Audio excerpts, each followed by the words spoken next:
The warning signal came through space like a dying scream. Commander Lee Hoon sat at his desk in the big space station that watched over all the friendly planets. His screen showed a blue world far away, and the people there were sending a message that made his blood run cold. The words came in broken pieces. Help us, ... The machines are eating our world, ... Nothing can stop them, ... Please help. Li Haiyan had seen many battles in his long life, but this message was different. The fear in those alien voices made his hands shake as he pressed the emergency button that would call all the leaders together. Within minutes, the great meeting hall filled with creatures from across the galaxy. The tall, thin Vari floated in their glass tanks, their big heads pulsing as they shared thoughts without speaking. Their mental voices whispered of terror and death. The crystal people called Luminari stood like living jewels, but today their usual bright glow was dim with worry. Even the Keth, who were really thousands of small beings that thought as one, seemed scared. Council leader Vorthak walked to the front of the room on his 4 strong legs. His people came from a world of eternal night, so he had 4 eyes too. See better in the dark. Today, all 4 eyes looked very worried as he stared at the big screen showing the enemy ships. Friends, Vorthak said in his deep voice, we face something we have never seen before. These machines call themselves the Harvesters. They eat entire worlds, turning everything living into metal and fuel for more machines. Vari leaders. Thoughts filled the room with images of the enemy. The Harvester ships looked like giant metal spiders, each one bigger than a city. They moved in perfect formation, never making mistakes, never stopping to rest. We sent our best weapons against them, continued Vorthak, our plasma cannons that can melt mountains, our mind powers that can crush metal with thought alone. Nothing works. The machines learn from every attack and become stronger. An old Luminari, her crystal body dim with age, spoke in a voice like wind chimes. They consumed the Zelani colonies in the Outer Ring in just 3 days. 3 entire worlds, billions of people, all gone. Turned into raw materials. The room fell quiet. Everyone knew the Zelani were peaceful plant eaters who had never hurt anyone. They were like the galaxy's favorite children, and now they were dying. There has to be something we can do, said a young Keth representative, speaking for his entire hive. Some weapon we haven't tried, some ally we haven't called. Vorthak's 4 eyes scanned the room, looking at each species. The Vari with their powerful minds, the Luminari, who could control pure energy, the Keth with their perfect teamwork. All the smartest, most advanced people in the galaxy. And none of them had an answer. That's when Park Min-ho stood up. Min-ho was different from everyone else in the room. He was shorter, with only 2 eyes and strange pink skin. His people had been found just 3 years ago on a planet the Council had marked as too dangerous for life. The humans lived on a world where everything tried to kill them. The weather, the animals, even the plants. The Council had been amazed that anything could survive there, let alone build spaceships. There might be one option, Min-ho said quietly. All eyes turned to him. Some of the Council members looked confused. Others looked hopeful. The humans were new and strange, but they had surprised everyone by reaching space, despite living on such a terrible world. Your people? Asked Vorthak. But you barely have faster-than-light travel. Your weapons are ... primitive. Min-ho nodded. Yes, we are primitive. We don't have mind powers or energy weapons. We still use metal bullets and chemical explosives. We fight with our hands and simple tools. The Vari leader's thoughts touched Min-ho's mind gently. The human could feel the alien's confusion and worry. Young human, these machines have defeated our greatest warriors. They adapt to any weapon we use. How could your people succeed where we have failed? Min-ho was quiet for a long moment.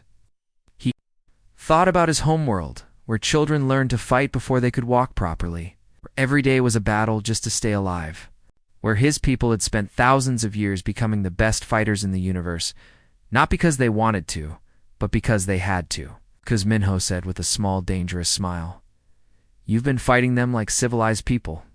You use clean, predictable weapons.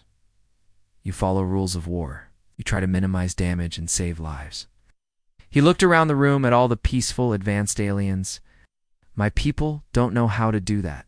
We only know how to survive. And when something threatens us, we don't just fight it. We destroy it completely, no matter what it costs us. The room became very quiet. Some of the aliens looked scared, not of the harvesters, but of what the human was suggesting. Vorthak's voice was barely a whisper. You would all die. The harvesters will learn from your attacks just like they learned from ours. Minho's smile grew wider, and for a moment, everyone in the room remembered that humans came from a death world where only the strongest and smartest survived. Council leader Minho said softly, dying in battle is what we do best. But we usually take our enemies with us. Captain Kim Soyoung was drinking her morning coffee when the emergency signal came through. She almost dropped her cup as the alien message filled her ship's speakers. The words were strange and broken, translated by computers that had never heard these languages before, but the fear in those voices was clear as day. Her ship, the Soul's Pride, was patrolling the edge of human space. It was boring work, looking for pirates or checking on mining stations, but someone had to do it. Soyoung had been doing this job for 15 years, ever since she graduated from the Space Force Academy. She was good at it too, the best captain. In the Outer Rim, some people said, but this was different. This wasn't pirates or smugglers. This was something that made her stomach twist with worry. Lieutenant Jung Mina looked up from her computer station, her face pale. Captain, I'm getting more signals, dozens of them. Out. All saying the same thing. Their worlds are being destroyed by machines. Soyoung walked to the big screen that showed space around them. Somewhere out there, people were dying. Not humans, but people all the same. Living beings with families and dreams, being turned into scrap metal by some kind of robot army. Long to get there? She asked. 6 hours at maximum speed, answered her navigator. But Captain, we're supposed to wait for orders from Earth Command. As if reading her mind, Mina's communication board started beeping. Captain Admiral Choi. Daehyun is calling from Earth. The Admiral's face appeared on screen. He was an old man with gray hair and tired eyes, someone who had spent his whole life keeping humanity safe. Captain Kim, you've seen the alien messages. I'm putting together a battle fleet. Hold your position until we can join you. That's so young. Looked at the tactical display. Showed red dots moving across star systems, the enemy machines spreading like a disease from world to world. Each represented millions of deaths. How long until the fleet arrives, sir? She asked. 48 hours? I know it's hard to wait, but we need to do this right. We've never fought aliens before. After the Admiral signed off, Soyoung stared at the screen for a long time. 48 hours. In 48 hours, how many more worlds would die? Many more voices would scream for help that never came. She thought about her grandmother, who had lived through the Third World War. The old woman used to tell stories about watching her city burn while politicians argued about the best. Right. Way to respond. Sometimes her grandmother had said, waiting. For the perfect plan means everyone dies while you're still planning. Lieutenant Mina Soyoung said quietly, send a message to all human ships in this sector. Tell them we're going to help those aliens. Mina's eyes went wide. Captain, that's against direct orders. Admiral Choi said to wait. Law Young turned to look at her crew, 200 men and women who had followed her through asteroid fields and pirate attacks. They were young, most of them, but they had trained their whole lives for this moment. Not to fight pirates or chase smugglers, but to protect innocent people from something truly evil. Weapons Officer Lee Sangmin, she called out. What's our combat status? Lee Sangmin was a quiet man who had grown up in the slums of New Seoul. He knew what it meant when bad people hurt innocent folks and nobody came to help. All weapons ready, Captain. Railguns loaded with tungsten rounds, nuclear missiles, armed and ready. How do our weapons compare to what these aliens have? Soyoung asked. Lee Sangmin scratched his head. Well, Captain, from what the aliens said, they use plasma cannons and psychic powers and stuff like that. Our weapons are, well, they're just big guns that shoot metal really fast, and bombs that make big explosions. Soyoung started laughing, not because it was funny, but because it was perfect. You know what, Songmin? It's exactly what we need. She turned to address her entire crew over the ship's intercom. Listen up, everyone. Those aliens out there are dying because some machines are eating their worlds. The machines are winning because they're smart. They learn from every fancy weapon used against them. She paused, thinking about humanity's long history of survival. Her people had crawled out of caves with nothing but sharp sticks and rocks. They had fought wars with swords and arrows, then guns and bombs, always finding new ways to kill things that wanted to kill them. But here's the thing, she continued. We don't use fancy weapons. We use simple, stupid, brutal weapons that work. And maybe, just maybe, these smart machines won't know what to do when someone shoots them with a big chunk of metal moving at half the speed of light. The crew started cheering. These were people who had grown up hearing stories about humanity's greatest battles, where regular soldiers with basic weapons had defeated enemies that seemed impossible to beat. Course laid in, Captain, reported the navigator. 12 other human ships are following us. Saw-Young looked at the stars ahead, where unknown aliens were fighting for their lives against an enemy that seemed unbeatable. In a few hours, they would find out if human stubbornness and simple violence could succeed where advanced technology had failed. All ships, jump to hyperspace, she ordered. Let's go save some aliens. The Soul's Pride and its small fleet disappeared into the swirling tunnel of hyperspace, carrying 2,000 humans toward their first real war. They had no energy shields, no psychic powers, no advanced technology, just determination, basic weapons, and the accumulated anger of a species that had spent 50,000 years learning how to kill things that threatened them. It would have to be enough. When Captain Kim So-Young's small fleet arrived at the Zilani system, the sight that greeted them was like something from a nightmare. The enemy ships didn't look like anything humans had ever built. They were huge geometric shapes, some like twisted pyramids, others like metal spiders with too many legs. Each one was the size of a small city, and they moved through space with the cold. Perfect coordination of a machine that never made mistakes. The beautiful blue-green world of the Zilani was dying below them, out from space. Saw-Young could see the scars where the harvester machines had already begun their terrible work. Entire continents were being stripped away, turned into raw materials to build more of the metal monsters. My God, whispered Navigator Kim Taemin as he stared at the main screen. How many of them are there? Sensor Officer Han Ju-woo was frantically working at his station, his hands flying over the controls. I'm counting at least 50 major vessels, Captain, and hundreds of smaller ones. They're harvesting the planet like it's a giant mine. Saw-Young felt a cold anger settle in her stomach. These weren't soldiers fighting other soldiers. This was extermination. The harvesters were treating an entire civilization like they were nothing more than resources to be consumed. Captain, Han Ju-woo called out, his voice tight with worry. They've detected us. All enemy ships are turning our way. On the screen, the massive alien vessels began to move with frightening speed. Despite their size, they turned and accelerated like fighters, not the city-sized monsters they appeared to be. Red lights began blinking all over their hulls as weapon systems came online. They're scanning us, Han Ji-woo reported. I'm reading multiple targeting beams. Energy buildup in their weapon systems. Captain, their computers are trying to analyze our ships, but something's wrong. Their systems keep resetting, like they can't figure out what we are. So-Young almost smiled.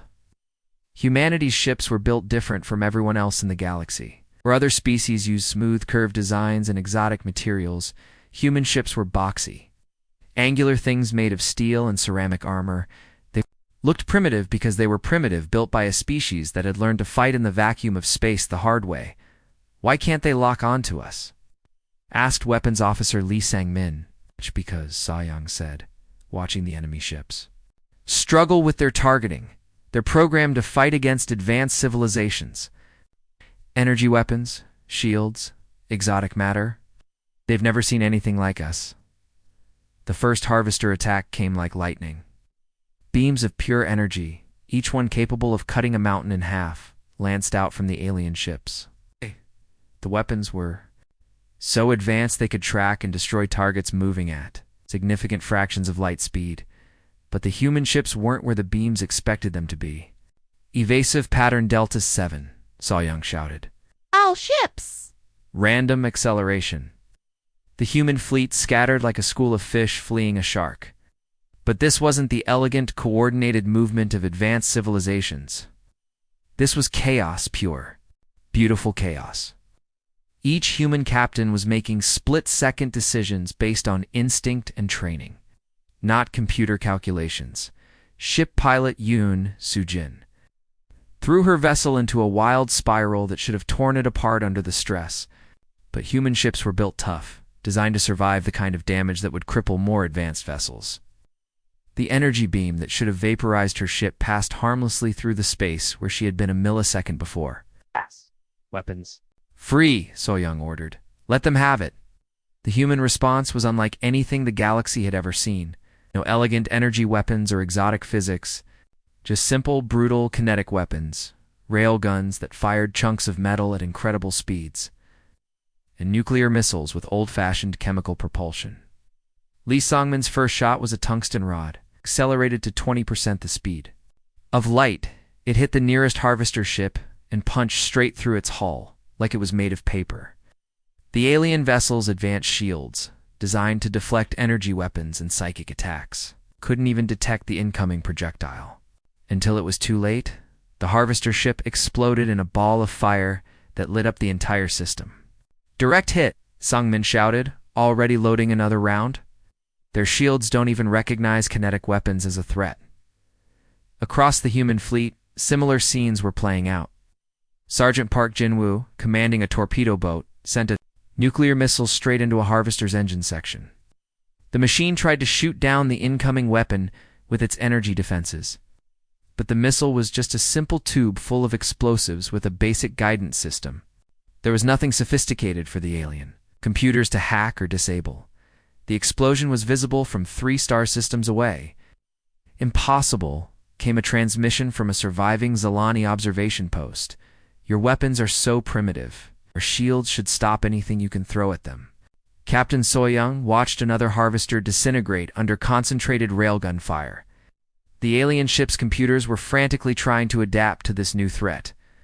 But how do you adapt to a chunk of metal moving at a significant fraction of light speed? Physics was physics, and momentum was momentum. The shields are designed to stop energy, Soyoung explained calmly as she watched her gunners tear through another enemy vessel. Force fields, plasma, lasers, all that fancy stuff. But we don't use energy weapons.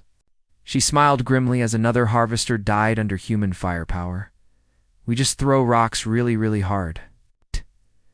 The battle that followed would be remembered across the galaxy for generations. Not because it was elegant or sophisticated, but because it proved that sometimes the simplest solutions were the most effective. The harvesters, with all their advanced technology and adaptive capabilities, never encountered an enemy stupid enough to fight them with the galactic equivalent of slingshots and clubs. And that stupidity was exactly what made humanity so dangerous. The space battle had been going on for almost a full day, and both sides were bleeding. The human fleet had started with 13 ships. But now the Busan runner was venting atmosphere from a gaping hole in its side, and the Inchin hammers reactor was running on emergency. Case had power after taking a direct hit from an energy cannon. But the humans kept fighting.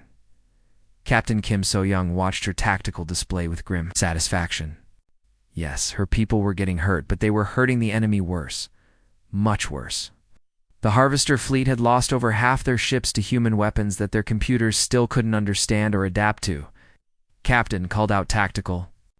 Officer Oh Min-young, her young face tense with concentration. I'm reading multiple small craft launching from the big harvester ship. They're heading straight for us. So-young moved to look over Min-young's shoulder at the sensor readings. Dozens of small pods were racing toward the Soul's Pride, each one about the size of a shuttle. She had seen this tactic before in the war simulations back on Earth, when you couldn't destroy an enemy ship from the outside. You boarded it and destroyed it from within. Boarding pods, So-young said calmly. They're going to try to take our ship. The bridge crew looked nervous. Fighting ship to ship was one thing, but hand-to-hand combat against alien machines was something else entirely. These were spaceship pilots and technicians, not soldiers. But So Young wasn't worried. She had the best Marine unit in the human fleet aboard her ship. Colonel Yoon Tae-young, she called over the intercom. You've got incoming visitors. Try to make them feel unwelcome. In the Marine barracks, deep inside the ship, Colonel Yoon was already suiting up for battle. He was a big man, even by human standards, with scars on his face from the gang wars he'd fought in before joining the military. His Marines were gathered around him, checking their weapons and armor. These weren't the pretty, high-tech soldiers that other species used. Human Marines were brutal, practical fighters who had learned their craft in the worst neighborhoods on Earth before taking their skills to space. They wore thick armor made of layered metal and ceramic, and their weapons were simple, but effective. Listen up, Yoon growled to his 50 Marines. We've got robot aliens trying to board our ship. They're probably expecting to fight against energy weapons and psychic powers like the other species use. He held up his assault rifle, a weapon that would have looked familiar to soldiers from centuries ago. It fired metal bullets using chemical explosives, just like weapons humans had been using since they discovered gunpowder. They're not expecting us, he continued with a savage grin. Let's show them why humans are the scariest thing in the galaxy. The first boarding pod hit the Soul's Pride with a sound like thunder. Metal claws ripped through the hull as the alien machines forced their way inside. Emergency lights flashed red as the ship's computer detected the breach. What came through? The hull wasn't what anyone had expected. The harvester drones were beautiful in a terrible way. They moved like liquid metal, shifting and changing shape as they flowed through the corridors. Their bodies could become weapons. Their limbs could extend into blades or energy projectors. They were the perfect killing machines, designed by computers to be the ultimate warriors. They were also completely unprepared for what they found waiting for them. Private Lee Boyoung was the first human to encounter the aliens. She was just 18 years old, a kid from the slums of New Seoul who had joined the Marines to escape poverty. When she saw the flowing metal creature round the corner, she didn't hesitate. She pulled the trigger on her shotgun and filled the corridor with metal pellets. The harvester drone tried to adapt. Tried to change its form to deflect the incoming projectiles. But how do you deflect 20 small pieces of metal flying at different speeds and angles? The alien machine staggered backward, its perfect form suddenly full of holes. Lee Boyoung pumped her shotgun and fired again. The drone fell apart. Target. Down, she shouted into her radio. These things don't like getting shot. Similar scenes were playing out all over the ship. The harvester drones had been programmed to fight against every known form of galactic warfare. It could absorb energy. Weapons deflect psychic attacks and counter exotic physics. But nobody had programmed them to deal with humans throwing hand grenades and shooting machine guns. The alien nanites that were supposed to disassemble advanced weapons found nothing to work with when they encountered simple gunpowder and steel. The drone's adaptive armor, designed to counter energy attacks, was useless against old-fashioned bullets that simply punched holes through whatever they hit. Colonel Yoon led the counterattack personally, moving through the ship's corridors with the deadly grace of a predator. In his hand was his grandfather's combat knife, a simple piece of sharpened steel that had been in his family for 3 generations. The harvester drone that tried to block his path was a masterpiece of alien engineering. Its sensors could detect threats across multiple dimensions. Its armor could adapt to any energy signature. Its weapons could fire in ways that violated several laws of physics. None of that mattered when Yoon drove 6 inches of steel between its optical sensors. Tango down, he reported calmly, already moving toward the next target.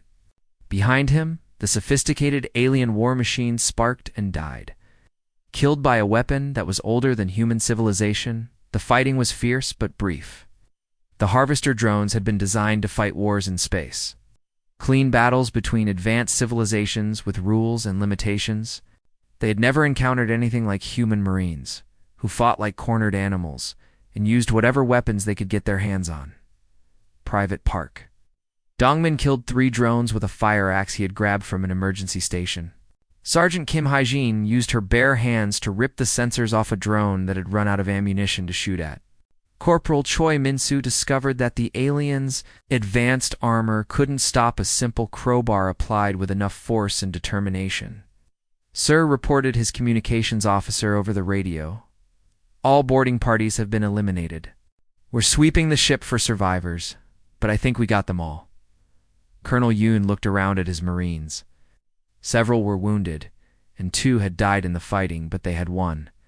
Against an enemy that had defeated the most advanced civilizations in the galaxy, a bunch of humans with basic weapons had won. Right. Good work, people, he said simply. Now, let's get back to our guns. There are still alien ships out there that need to be destroyed. As his Marines returned to their battle stations, Yoon allowed himself a small smile.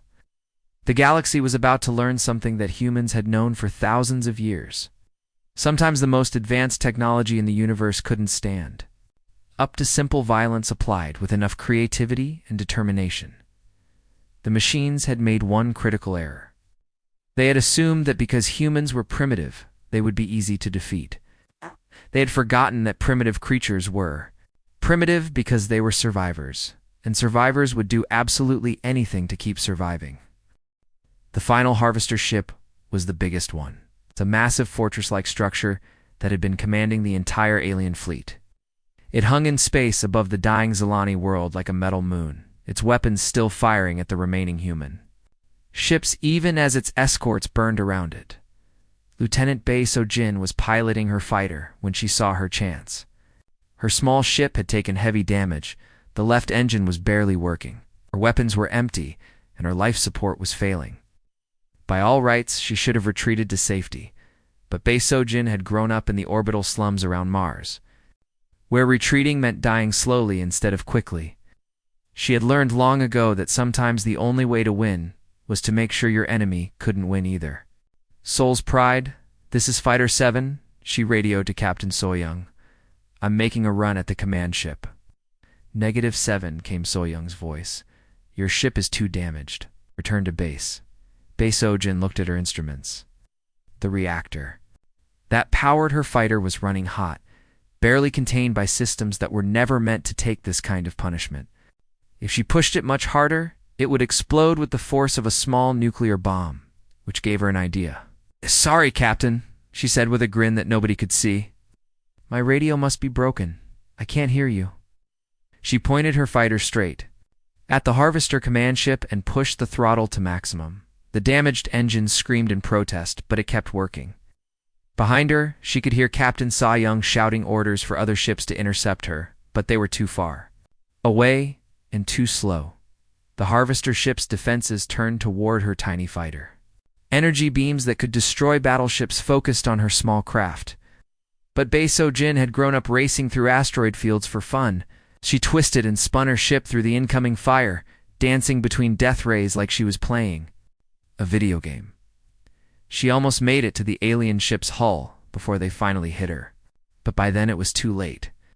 Her fighter smashed through the harvester's armor and buried itself deep in the ship's central core, right next to the main reactor. For Earth, she shouted, and overloaded her own reactor. The explosion was visible.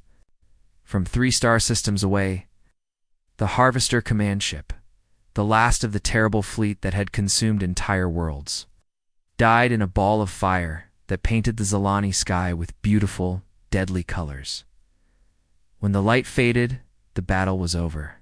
The great harvester fleet, which had seemed unstoppable just a day ago, was nothing but drifting wreckage.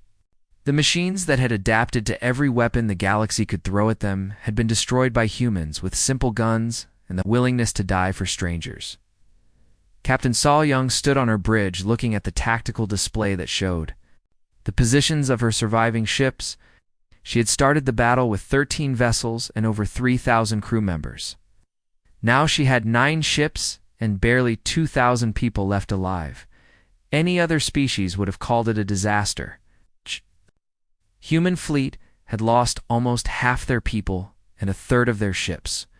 By the standards of civilized warfare, it was a crushing defeat that would take years to recover from. But humans didn't think like other species. They had spent their entire history fighting wars where victory meant accepting terrible losses. To achieve their goals, they called it Tuesday. Communications, Saw Young ordered. Open a channel to the Galactic Council.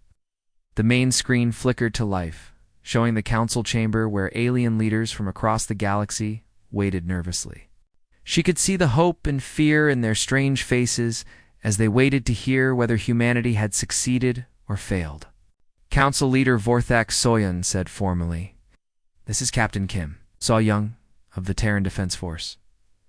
I am pleased to report that the Harvester threat has been eliminated. Zilani space is secure." The silence that followed seemed to stretch forever. Saw Young could see the alien leaders looking at each other in amazement, their alien minds struggling to process what they had just heard. Finally, Vorthak spoke, his four eyes wide with disbelief. "Captain Dot, you actually did it. You destroyed them. The Harvesters are gone." "Yes, sir." Saw Young replied simply, "That's what you asked us to do." She didn't mention the cost. Didn't talk about Lieutenant Bei So-jin, who had died saving a world she had never seen. Didn't mention the 1,000 other humans who had given their lives for aliens they had never met. To her, that was just part of the job. In the days that followed, the galaxy began to change in ways nobody had expected. The Zilani was grateful to be alive, built monuments to their human saviors in every city that had survived the Harvester attack. They composed songs about the brave warriors who had come from the stars to save them. And every Zilani child learned the names of the humans who had died for their freedom. The Galactic Council formally invited Earth to join as a full member. With all the rights and privileges of an elder race, they offered humanity advanced technology, trading rights, and access to the accumulated knowledge of 1,000 civilizations. But it was the quiet conversations that happened in dark corners of space stations and diplomatic gatherings that told the real story of how the galaxy had changed. Species that had been planning to expand into human space suddenly found other places to colonize. Warlords who had built empires through fear and intimidation quietly began hiring human security consultants to protect their interests. Pirates who had terrorized trade routes for centuries started avoiding any ship that might have human guards. Aboard, the galaxy had learned a simple but terrifying truth. There was a species out there that would travel across the stars to fight for people they had never met, using weapons that shouldn't work, and they would keep fighting until either they won or everyone was dead. Word spread through the galactic communication networks. In the elegant spires of the very home world, telepathic philosophers debated the implications of a species that chose violence over survival. In the crystal cities of the Luminari, energy beings wondered what it meant that primitive matter could defeat advanced consciousness.